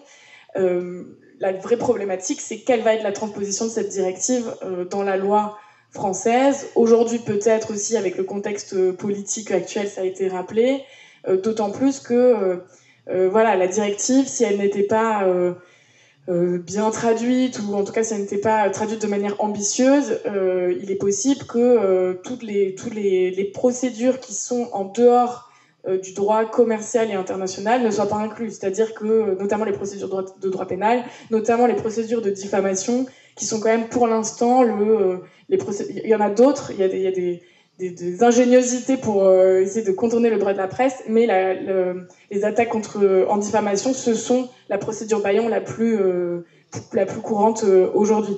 Et deux petites dernières choses pour faire avancer le cadre légal en dehors du cadre légal, c'est vraiment le développement de la culture de l'alerte. En France, contrairement, et encore, contrairement aux États-Unis, les États-Unis se trouvent dans le contexte est très particulier aujourd'hui. Mais en tout cas, en France, on n'a pas de culture de l'alerte. On considère encore que les lanceurs d'alerte sont des délateurs, sont dans la dénonciation, dans la collaboration. Enfin, ça fait écho à des choses assez dures. Sauf que les lanceurs d'alerte, on l'a dit, font leur devoir de citoyens. Ils et elles protègent l'intérêt général. Ils et elles alertent sur des scandales sanitaires, environnementaux, sur des procédures de corruption. Donc, il y a un enjeu à développer cette culture de l'alerte et en faire non pas des héros ou des héroïnes, mais des citoyens, des citoyennes qui portent un devoir. Et donc, le dernier élément fondamental pour faire évoluer ce cadre juridique, ce cadre légal, en fait, c'est la mobilisation citoyenne, tout simplement. C'est de pouvoir faire pression, journalistes, lanceurs, lanceuses d'alerte, personnes concernées, associations, sociétés civiles, citoyens, citoyennes, pour qu'on puisse, sur tous ces différents sujets, pouvoir avancer.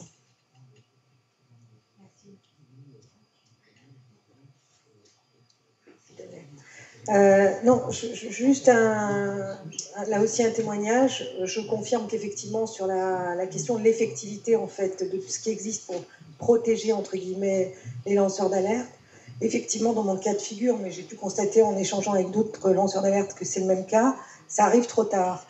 Il y a deux axes. Le premier, c'est comment empêcher le licenciement de la honte, sachant qu'il ne faut pas se leurrer. Un employeur, quand il met en place, moi je vous ai parlé de Maelstrom, le dispositif pour sortir le lanceur d'alerte et faire taire, il s'entoure d'avocats qui, évidemment, vont leur expliquer que c'est du pénal s'ils écrivent dans la lettre de licenciement qu'ils licencient parce qu'il y a eu des alertes. Donc, ils montent tout un dossier pour sortir donc la personne qui va se retrouver à l'extérieur, souvent sans subside. Et ça, c'est le deuxième problème dans l'effectivité, parce qu'il y a les procédures bâillons.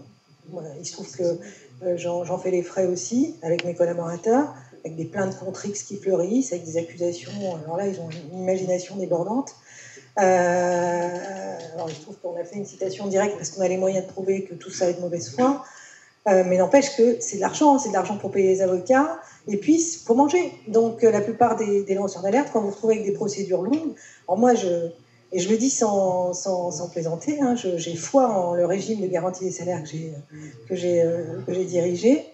Je me dis quand même que ce régime qui, depuis 1973, prend en charge les salaires de salariés d'entreprises qui sont en défaillance économique, peut-être qu'on pourrait imaginer de le faire intervenir pour avancer les salaires des lanceurs d'alerte qui ont été sortis parce qu'ils ont simplement exécuté une mission d'intérêt général et que leur employeur a été défaillant, avancer les salaires jusqu'à la fin de la procédure, et en fonction de ce qui ressort de la procédure, on voit qui rembourse les salaires. Mais ce sujet des subsides est aussi un sujet qui est criant. Merci beaucoup. Alors, on avait imaginé un quatrième temps autour des dossiers environnementaux et la criminalisation des citoyens qui alertent sur ces dossiers-là. Mais il nous reste un gros quart d'heure pour ouvrir quelques échanges avec la salle. Donc, si vous avez une question sur ce sujet-là, elle est le bienvenue. Et dans tous les cas, voilà, on ouvre un peu aussi à vos contributions et questions. Et puis, je vais faire le...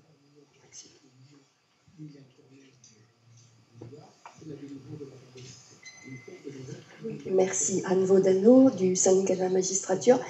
Il n'a pas été question là ce matin des fonctionnaires et des parlementaires qui ont un statut particulier. Ils sont habilités secret défense. Donc je voulais avoir l'avis de notre sénatrice sur ce point.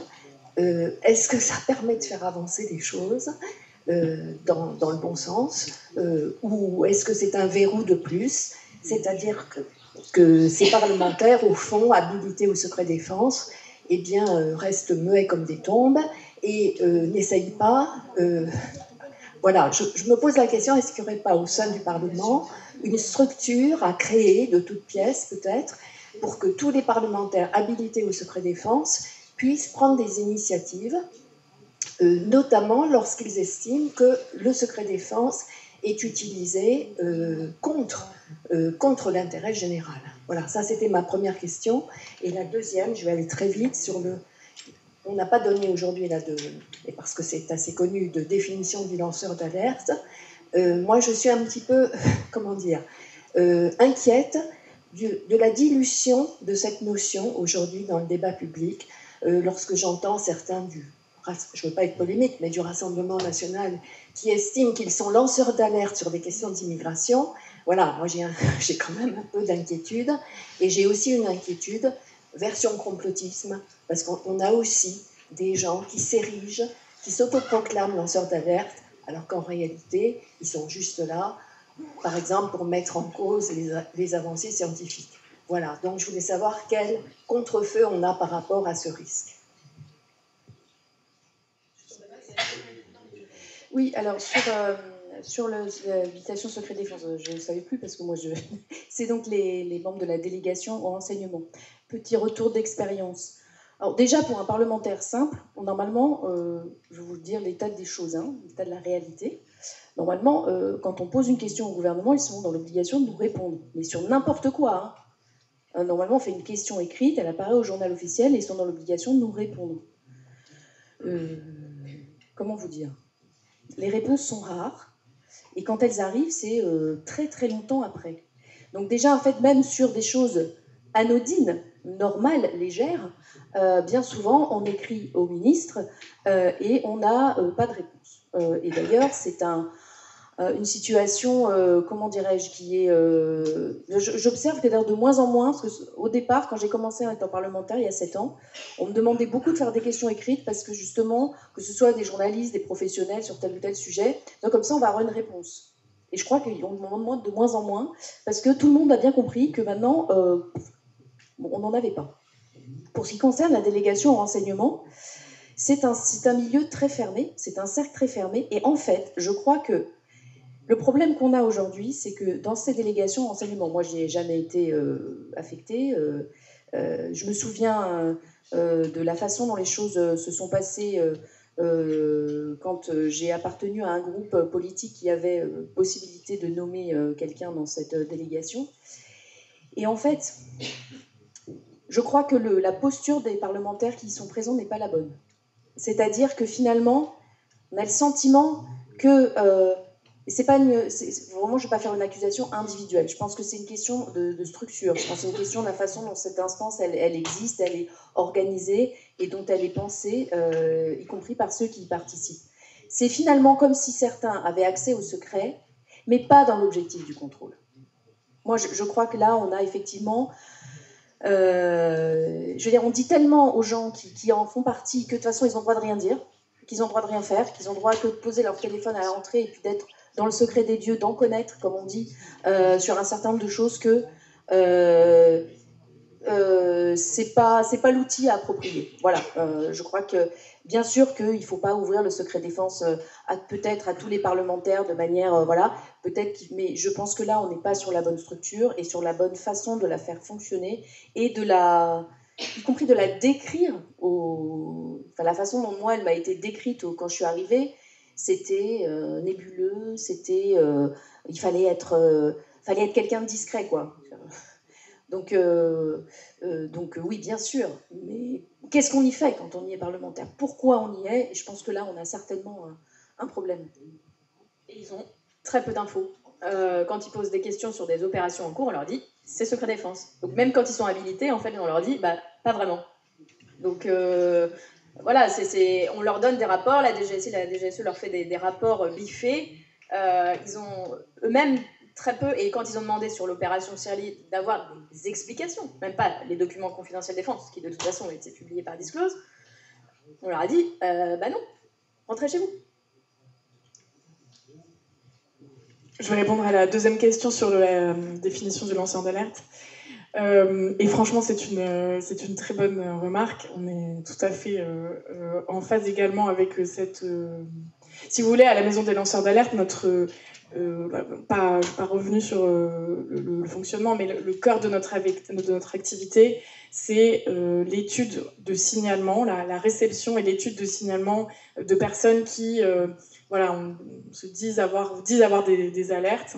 Et donc, notre équipe juridique va regarder très attentivement quelle est l'alerte quel est le signalement qui est fait, quelles sont les pièces, quelles sont les preuves, etc.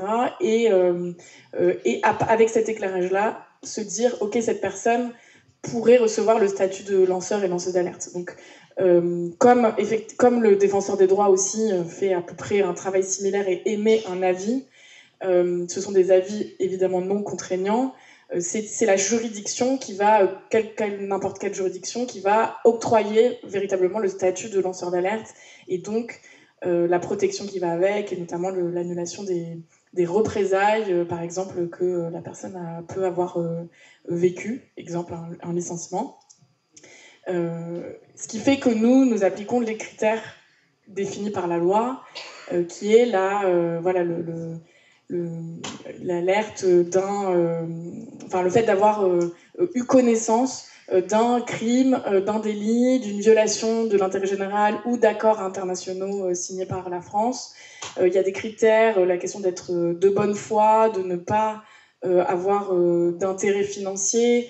Il y a un certain nombre. Et puis il y a des questions de délai. Donc je l'ai dit tout à l'heure, il faut avoir saisi l'autorité externe et attendu 6 mois et 1 semaine avant d'aller vers une divulgation publique, que ce soit la presse ou que ce soit, par exemple, si vous faites un post sur les réseaux sociaux, un tract dans des boîtes aux lettres, c'est considéré comme public. Donc la loi est quand même assez, voilà, assez restreinte, et nous appliquons ces critères. C'est vrai que on a l'habitude dans le débat public, mais aussi on dit des journalistes qu'elles sont des lanceuses d'alerte. Je ne sais pas si c'est un abus de langage, mais en tout cas c'est voilà, c'est du langage courant versus du langage juridique. Ce qui est sûr, c'est qu'aujourd'hui, on constate effectivement, peut-être que c'est je sais pas si c'est une mode, ou si c'est en tout cas le fait que qu'il y ait une loi, qu'il y ait une mise en lumière sur la question du lanceur d'alerte, fait que un certain nombre de partis, de personnes qui sont très loin de l'intérêt général utilisent cette notion à des fins d'intérêt privé ou pour servir leur idéologie. Et c'est une inquiétude que l'on a clairement à la Maison des lanceurs d'alerte, puisque notre principe, enfin ce qui nous guide, c'est évidemment la défense de l'intérêt général. Est-ce que je peux profiter de l'internet pour vous recommander et faire de l'autopromo sur mon podcast qui s'appelle Moi désobéir et qui justement vise à faire connaître le statut de lanceur-lanceuse d'alerte et de se mettre dans leur pas, en fait, dans leur trace, de voir comment on peut passer le pas, est-ce qu'on est soi-même à certains moments de sa vie un lanceur d'alerte et sur quel appui, quel recours on peut avoir, et vous en saurez plus sur le parcours de Ouria Wimmer notamment. Bonjour, Mégane Jantou, journaliste pour Contexte. Est-ce que vous avez des nouvelles de la façon dont le gouvernement entend transposer la directive sur les procédures Bayon, quand, et éventuellement des accords entre les différents ministères impliqués, notamment ceux qui gèrent le secret défense par exemple? On nous promet, alors en 2022, au moment de la réélection d'Emmanuel Macron, on nous a promis des états généraux de l'information. Ils ont fini par arriver. On n'y croyait plus. Ils ont fini par arriver, ils ont fait l'objet d'un rapport important. Il y a eu beaucoup de débats et d'enjeux sur la méthode utilisée, la façon dont les différentes parties prenantes étaient associées, mais peu importe, le rapport il est là. Il a été en plus complété par les états généraux de la presse indépendante et par d'autres initiatives. Donc on a beaucoup de choses quand même pour travailler. La ministre dit régulièrement qu'elle va inscrire un projet de loi faisant suite à ces états généraux de l'information. Elle le dit, on nous avait évoqué le printemps, maintenant c'est septembre. Moi, j'attends vraiment de pied ferme et j'espère que ça va arriver. Mais je suis un peu, comment dirais-je, interrogative, dans la mesure où, en plus, la ministre souhaite d'abord fusionner l'audiovisuel public, et elle le dit d'ailleurs un peu comme ça, hein, comme étant un préalable pour elle. D'abord, on s'occupe de ça, ensuite, on s'occupe. Ce qui est, alors qu'il n'y a pas d'urgence pour l'un, mais il y a une urgence essentielle pour l'autre. Donc voilà, moi, j'espère, parce que je pense que dans cette assemblée, il y a, malgré l'instabilité, il y a quand même une majorité pour faire évoluer les choses dans le bon sens. Pas suffisamment loin certainement, mais je pense qu'il y a une majorité pour faire évoluer les choses dans le bon sens. C'est pour ça que je ne peux pas comprendre, je ne comprends pas pourquoi on ne l'a pas déjà à l'ordre du jour en réalité. Puisque on cherche des textes sur lesquels il y aurait des majorités, et là, clairement, vu ce que disent de la France Insoumise jusqu'à Horizon, jusqu'à même LR, bon, ils sont moins présents dans ce débat, voire hostile, mais en tout cas, on a là nettement une majorité. Pourquoi ce projet de loi n'est toujours pas inscrit? On n'a toujours pas les premières ébauches du gouvernement. Moi, ça ne fait qu'attiser mon inquiétude, même si je le demande et je continue de l'espérer, parce que dans la situation qui est la nôtre, chaque avancée pour une presse libre, indépendante, pluraliste est nécessaire et voilà, est urgente. Il y a quand même un élément important, c'est la deadline du calendrier de transposition de la directive européenne, qui fait que normalement cette transposition devrait avoir lieu avant avril 2026. Bon, voilà, moi j'ai pas non plus plus d'informations, mais on n'a pas l'impression que ce sera pour 2025. Bonjour, Cunard Romain, étudiant en master à Lyon et rédacteur pour son média Horizon Médiatique.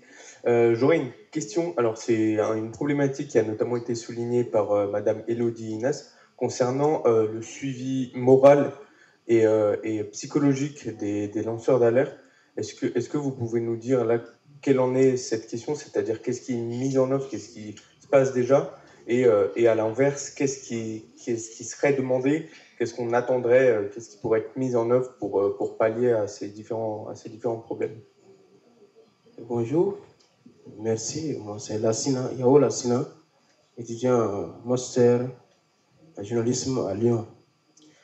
Vous avez parlé de la loi qui protège les lanceurs d'alerte, qui n'est pas appliquée. J'aimerais savoir qu'est-ce qui est mis en œuvre par la justice et les journalistes pour aider un lanceur d'alerte ou une lanceuse d'alerte qui a été licenciée parce qu'elle a confié des sources confidentielles à un journaliste d'investigation. Bon, il faut sa réintégration, il faut sa prise en charge.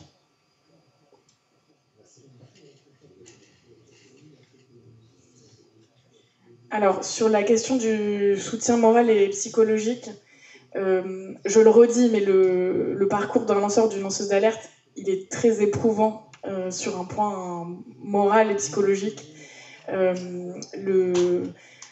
En fait, on se retrouve à défendre l'intérêt général, qui est quelque chose qui semble souvent une évidence.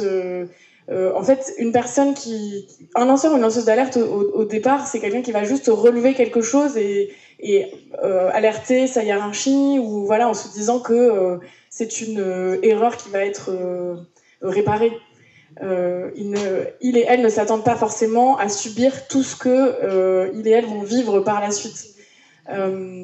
Et ça a un impact psychologique qui est énorme. Ce que dit la loi, normalement, c'est que ce sont aux autorités externes de proposer des mécanismes de soutien psychologique, donc la prise en charge, en fait, notamment de séances de psychologues, ce qui n'est pas, comme je l'ai dit tout à l'heure, du tout mis en place.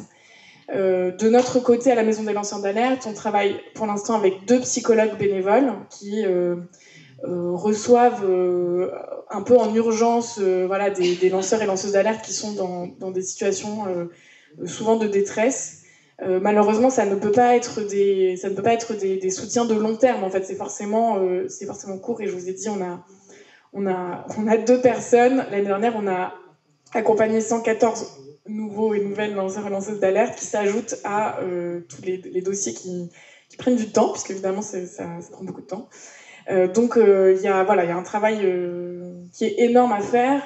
Se pose la question de qui devrait prendre en charge ce sujet, et nous on est en train de réfléchir aussi à des partenariats avec d'autres structures peut-être pour pouvoir amplifier la capacité à soutenir moralement et psychologiquement les lanceurs et lanceuses d'alerte. Et le retour qu'on a, c'est que même si ces moyens sont faibles, le fait d'avoir quand même quelqu'un à qui parler, même si c'est peu de temps, c'est un soutien qui est important. Enfin, en tout cas, on a des retours vraiment conséquents là-dessus. Sur la deuxième question, alors rapidement, oui, très rapidement. On est déjà et très rapide. Alors, je voulais juste quand même repréciser que la loi est appliquée, elle n'est pas complètement appliquée, mais en tout cas, il y a des choses qui sont des lacunes, mais globalement, cette loi est une avancée quand même. Vous avez parlé de la réintégration, et c'est un point très important qui est effectivement prévu par la loi, c'est la possibilité, quand on a été licencié, d'être réintégré, puisque si les représailles, et notamment le licenciement, sont annulées, et ça voudrait dire que la personne devrait être réintégrée. C'est nécessaire de le demander, vraiment de faire en sorte que son avocat demande la réintégration pour que le juge ou la juge se prononce sur cette possible réintégration. Et après se pose la question de comment le lanceur ou la lanceuse d'alerte peut être réintégré dans un service, dans une entreprise, dans une administration, alors qu'il et elle a vécu des représailles souvent terribles. Mais je pense que d'un point de vue même je sais pas, éthique. Enfin, en tout cas, d'un point de vue aussi pour un statut social, c'est important de pouvoir acter cette réintégration. Merci. Ouria, quelques mots. Juste sur la première question, c'est un témoignage. Hein. Je pense sincèrement qu'on ne peut pas tenir si on n'a pas un suivi médicalisé. Donc ça, pour le coup, enfin, moi, je ne serais pas là en train de vous parler si je n'étais pas accompagnée. Après, j'ai quand même bénéficié également d'un soutien d'une psychologue à la Maison des lanceurs d'alerte. L'intérêt, quand même, c'est que il y a quand même un regard qui est un regard d'expert. Moi, j'ai fini par comprendre sur les comportements qui avaient changé chez moi que c'était en fait une conséquence de traumatisme, parce qu'en fait, le lanceur d'alerte, c'est un polytraumatisé. Il a le choc de, moi, pour ce qui me concerne, les menaces, les intrusions, etc., plus le licenciement de la honte, plus les collaborateurs que je vois tomber, plus les procédures en cascade, plus une justice qui n'est pas au rendez-vous. Je rappelle que moi, j'ai une ordonnance en référé qui est intervenue avant l'examen du dossier par la MLA et le défenseur des droits, et qui m'a débouté de ma demande de réintégration en référé sur la base, bon, je ne m'étends pas, je ne porte pas de critique, il y a un appel. Donc tout ça, c'est des traumatismes, et vous ne tenez pas debout, plus la procédure Bayon pénale, plus tout ça, alors que vous êtes un citoyen qui a juste fait son devoir de citoyen. Une fois de plus, polytraumatisé, donc c'est impératif. Moi, je le dis à tous les lanceurs d'alerte qui viennent me voir, je leur dis, quand je vois d'ailleurs leur état, vous ne tiendrez pas si vous n'êtes pas accompagné. Alors, quelques mots de conclusion, si vous le voulez bien, mais bien sûr, après cette rencontre, comme vous le savez, il peut y avoir des rencontres et des questions à bâton rompu. J'aurais voulu vous dire que l'alerte est d'abord et avant tout un signe de dysfonctionnement de la démocratie. Plus il y a d'alerte, plus la démocratie dysfonctionne. On le voit notamment avec L214. À chaque fois qu'il y a une enquête L214, c'est parce que les services de l'État n'ont pas vérifié les élevages, etc., etc. Donc on a vraiment un signe de dysfonctionnement, et je limiterai le propos de dire qu'il faut qu'il y ait de plus en plus d'alertes. En fait, l'objectif, c'est qu'il y en ait de moins en moins. Vous voyez ? Donc voilà. Et j'aurais voulu terminer en répondant d'une certaine manière à la question qui a été posée sur qui est lanceur d'alerte, qui ne l'est pas. Je voudrais vous inciter à regarder à chaque fois la mise en perspective entre un lanceur d'alerte et un droit fondamental qui protège notre République et notre démocratie. Par exemple, sur la transparence, puisqu'on a parlé beaucoup de transparence aujourd'hui, vous avez l'article 15 de la Déclaration des droits de l'homme et du citoyen qui dit que toute la société a le droit de demander compte à tout agent public de son administration. C'est le fondement même de la transparence et de la transparence. Sur la fiscalité, on a l'article 13 de la Déclaration des droits de l'homme et du citoyen qui nous dit qu'une contribution commune est indispensable. Elle est répartie entre tous les citoyens équitablement en raison de leurs facultés. Et donc, effectivement, quand dans LuxLeaks, on vous explique qu'il y a des procédures pour éviter l'impôt, on fait référence de manière intuitive à cet article 13. Sur la santé, on sait que la santé est un des vrais problèmes, et en fait, on nous oppose toujours justement les affaires, mais la liberté consiste à pouvoir faire tout ce qui ne nuit pas à autrui. Et donc, on ne vend pas du Mediator qui est un poison. Et donc, vous voyez qu'à chaque fois que vous allez avoir une personne, et je comprends la question, parce que pour organiser les rencontres annuelles des lanceurs d'alerte, c'est assez fréquent que j'ai des personnes qui arrivent et qui me tendent la main en disant « Bonjour, je suis lanceur d'alerte ». Alors déjà, vous retirez votre main en général. Mais à l'inverse, je voudrais vraiment vous alerter sur le fait qu'il faut vraiment faire attention et vraiment être à l'écoute. Je me souviens d'avoir lu le livre de Sophie Rollet, que quelqu'un m'entende, sur le pneu de camion qui a tué, qui a éclaté, et son mari est mort à cause de ça. Et en fait, elle commence son livre en disant « Je suis comme Irène Frachon ». Et alors là, vous commencez le livre, vous dites « Bon, allez, c'est pas bon ». Et en fait, vous vous apercevez que oui, il y a une vraie alerte parce que les pneus n'ont pas été rappelés dans les entrepôts, etc. et qu'il y a eu vraiment un problème. Mais vous voyez, quand vous allez être, vous, journaliste, face à des lanceuses et des lanceurs d'alerte, il faut que vous appreniez et que vous compreniez qu'ils n'ont pas eu de média training avant de vous parler. Il faut que vous compreniez et que vous appréciez leur démarche en fonction de l'intérêt général, c'est-à-dire en fonction des principaux des principes fondamentaux et des règles fondamentales de la République qui se retrouvent à la fois dans la Déclaration des droits de l'homme, et comme on n'a pas parlé d'environnement, je fais une petite incidente quand même sur l'environnement. Je vous rappelle que l'article 2 de la Charte de l'environnement nous dit que toute personne a le devoir de prendre part à la préservation et l'amélioration de l'environnement. Et donc, oui, bien évidemment, c'est un devoir d'alerter lorsqu'il y a des atteintes. Merci beaucoup à toutes. Et merci à toutes.